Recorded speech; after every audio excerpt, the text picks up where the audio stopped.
इमरान खान साहब ने कहा था कि आईएमएफ से कर्जा लेने से बेहतर है मैं खुदकुशी कर लूं। इमरान खान साहब को अब खुदकुशी कर ही लेनी चाहिए, माज़अल्लाह। यू टर्न खान अब आईएमएफ से कर्जा लेने पर कहते हैं मुझे मेडल पहनाया जाए। आज चीनी 110 रुपए किलो और दाल की कीमत में 140% इजाफा हुआ है। आज कफन के कपड़े पर 17% टैक्स लगा दिया गया है।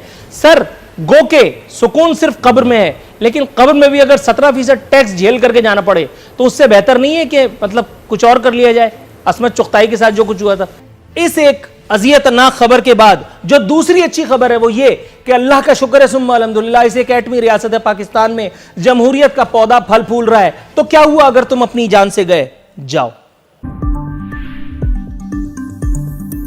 अल्लाह गवाह है, अल्लाह का रसूल गवाह है, ये एक एटमी मुमलिकत पाकिस्तान के सबसे बड़े शहर नापुरसान हाल कराची का नौहा था, जो एक मरतबा फिर आपकी खिदमत में पढ़कर मैं अपने असल मौजू की तरफ आऊंगा।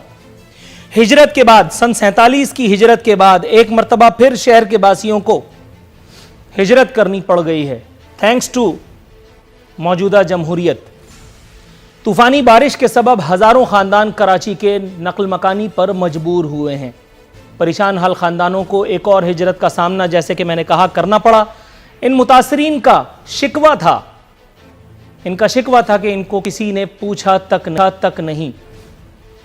अब यह हैरत की बात है कि इन्हें यह गुमान क्यों कर हुआ कि इन्हें कोई पूछेगा, जिनके सिर्फ अंगूठे जमहूरियत के मुगन्नियों के काम आते हैं और वो भी हर कुछ इलेक्शन में। वो जिंदा चलते फिरते अजसाम को क्यों कर पूछेंगे? ये खुशफहमी इन्हें क्यों लाक हुई, मुझे नहीं समझ में आ रहा। इन मुतासरीन का कहना था कि हमारे बच्चे 20 घंटे से भूखे हैं, कुछ खाया तक नहीं, रात हमने छतों पर गुजारी है। आज की एक मौकर रोजनामे में बड़ी बड़ी खबर, अगर किसी के पास पढ़ने वाली आंख हो, शाया हो चुकी है कि मुतासरीन की आंखों में आंसू थे और वो सिंध हुकूमत और नाम नेहाद अपने मेयर को बद्दुआएं दे रहे थे। जाहिर है कि यह काम ऐसा तो नहीं कि जिस पर आदमी नफिल पढ़ करके और आपकी दराजी उम्र के लिए दुआ मांगे। अच्छी बात यह है कि जमहूरियत के शौकीन इन अवाम को, जो हर इलेक्शन में यूं भंगड़े डालते हुए वोट डालते हैं कि जैसे अब इनका मसीहा इनको इस तमाम अजियत से छुटकारा दिलाई देगा, जैसे अब इन्हें बेरोजगारी का सामना न करना पड़ेगा, जैसे अब इन्हें लोड शेडिंग की अजियत में मुब्तला नहीं रखा जाएगा, जैसे अब इन्हें यूटिलिटी स्टोर का मुंह नहीं दिखाया जाएगा, जैसे अब इन्हें पेट्रोल स्टेशन पर ख्वार नहीं किया जाएगा। लेकिन अच्छी बात यह है कि जमहूरियत के मुगनी आज भी महज फोटो सेशंस और हमदर्दाना बयानात पर इक्तफा कर रहे हैं। इस दौरान में एक जमहूरियत दुश्मन खबर, आप इसे कह लीजिए, यह भी मैंने घर में नहीं छापी, यह बता रही है सिंध हुकूमत ने डूबने वालों को लावारिस छोड़ दिया। गुजर नाले से 2 अफराद की लाशें अवाम ने खुद ढूंढी, तीसरी की तलाश जारी, तीसरी मिल गई अभी बताया गया। चलो कम से कम कफन दफन की सहूलत तो नसीब होगी मरने वाले को, अल्लाह गरीक रहमत करे। एक और खबर मेरे पास है, वो बता रही है न्यू कराची में एम्बुलेंस न पहुंचने से शहरी इंतकाल कर गया। लेकिन इस एक अजियतनाक खबर के बाद जो दूसरी अच्छी खबर है वो ये कि अल्लाह का शुक्र है सुम्मा अल्हम्दुलिल्लाह, इस एक एटमी रियासत है पाकिस्तान में जमहूरियत का पौधा फल फूल रहा है। तो क्या हुआ अगर तुम अपनी जान से गए? जाओ। शाहिदा रहमानी साहब हमारे साथ हैं, नमाज पढ़नी है, राइट। अवाम को हकीकी रिलीफ की फराहमी का जहां तक सवाल है तो मेरा ख्याल है अवाम के मसीहा शौकत बसरा साहब हमारे साथ मौजूद हैं। शौकत बसरा साहब, प्रोग्राम में खुशामदीद कहते हैं, कैसे हैं आप? बहुत अल्लाह का करम है, लेकिन अभी तक तो सही था, प्रोग्राम शुरू हो गया है। दुआ करिए कि प्रोग्राम के बाद भी सही रहूं। अल्लाह मालिक है, अल्लाह ताला बड़ा मुसब्बबुल अस्बाब है, बड़ा कारसाज है। सर कुछ नाक़िबत अंदेशों का, कुछ अकल के अंधों का ये कहना है कि चूंकि मुल्क के तमाम मसाइल हल हो गए इसलिए आपने अब मुल्क के असल मसले, आपको कसम है अगर आप इधर उधर गए सर बड़ा मामला धड़म भरम हो जाएगा। मैं चाह रहा हूं आप इस बयान पर जरा तबसरा दाग दें। सिराजुल हक साहब का फरमाना था कि इमरान खान साहब ने कहा था कि आईएमएफ से कर्जा लेने से बेहतर है मैं खुदकुशी कर लूं। इमरान खान साहब को अब खुदकुशी कर ही लेनी चाहिए, माज़अल्लाह। यू टर्न खान अब आईएमएफ से कर्जा लेने पर कहते हैं मुझे मेडल पहनाया जाए। आज चीनी 110 रुपए किलो और दाल की कीमत में 140% इजाफा हुआ है। आज कफन के कपड़े पर 17% टैक्स लगा दिया गया है। सर, गो के सुकून सिर्फ कब्र में है, लेकिन कब्र में भी अगर 17% टैक्स झेल करके जाना पड़े तो उससे बेहतर नहीं है कि मतलब कुछ और कर लिया जाए? असमत चुगताई के साथ जो कुछ हुआ था, माज़अल्लाह। नूरुल आरिफीन, ये जो दोनों अपोजिशन बैठी है ना, इनके काले करतूतों की वजह से, इनकी लूट मार की वजह से, करप्शन की वजह से हमें जाना पड़ा IMF के पास, वरना हरगज ना जाते। आप अपना जवाब अंदाजा करें कि हमें 32,000 अरब का कर्जा विरासत में मिला, तमाम इदारे तबाह बर्बाद मिले, हर पैदा होने वाला बच्चा 1.5 लाख का मकरूज मिला, इसके अलावा तनख्वाहें देने के लिए पैसे नहीं थे। मुझे बताइए। अच्छा सर, ईमानदारी से एक बात पूछूं शौकत बसरा साहब। एक मिनट मेरी बहन, शौकत बसरा साहब, ईमानदारी से जी जी नोट्स पे, ये जब से आप मेरे प्रोग्राम में आके बता रहे हैं ये 1.5 लाख है, इनसे लूटी हुई दौलत वापस आएगी। अब बढ़ गया है, अब बढ़ गया है, 5 लाख हो गया। बताएं खुदकशी कब कर रहे हैं?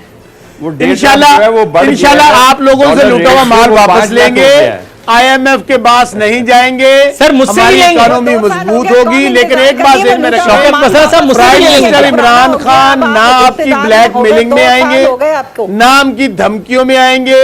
हुकूमत तो बहुत थोड़ी सी चीज है, जान भी चली जाए, ये बात ध्यान में रखिएगा।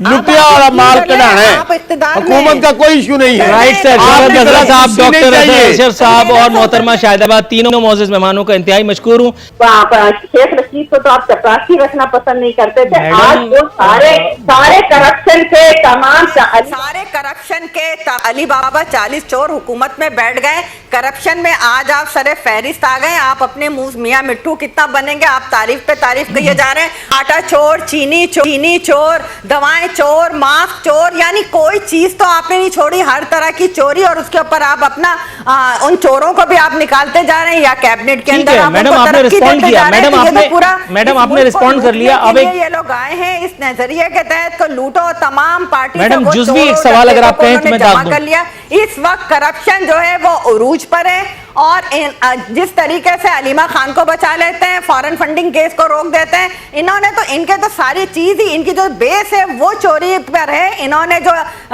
शौकत खाना हॉस्पिटल बनाया, फॉरेन फंडिंग ली, वो क्यों नहीं खोलते हैं? मैडम अगर आप मुझे करदगी देखनी है तो BRT देख लें, बिल्कुल ठीक है। करदगी देखनी है मालम जब्बा देख लें। ये क्या मैडम अगर आप मुझे कुछ बोलने की इजाजत दें तो मैं कुछ बोलूं। बीबी की रिकंसिलेशन, अब देखिए, बीबी की मैंने आपके बीच में नहीं बात की है, अब आप जरा सब्र से सुने।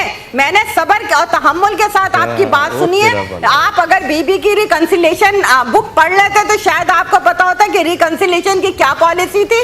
और इसी तरीके से जब आपको याद होता है कि बेगम नुसरत भुट्टो साहिबा मादरे जमहूरियत जब वो MRD की तहरीक शुरू की तो किन लोगों के साथ बैठकर उन्होंने उस सियासी तहरीक मैडम पहले तो ये मुझे बताइए आप गुस्सा किस पे हैं? शौकत बसरा साहब भी कंफ्यूज है और मैं भी इंतहाई ताबेदारी से आपकी पूरी बात सुन गया। आप गुस्सा किस पे हैं? मैंने तो इंतहाई शराफत से आपकी पूरी बात सुनी है, कुछ नहीं बोला। ये शौकत बसरा साहब भी हैरान है। चोर मचाए शोर, बात तो अच्छा अगर आप खामोश हो गई तो मैं सवाल पूछ लेता हूँ। मैडम एक सवाल आपसे पूछना था, चूंकि अब आप वीडियो पे नजर आ गई हैं।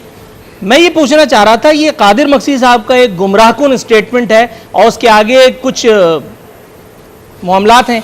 सिंध में विफाक की कोई साजिश कबूल नहीं, कादिर मक्सी साहब फरमा रहे हैं।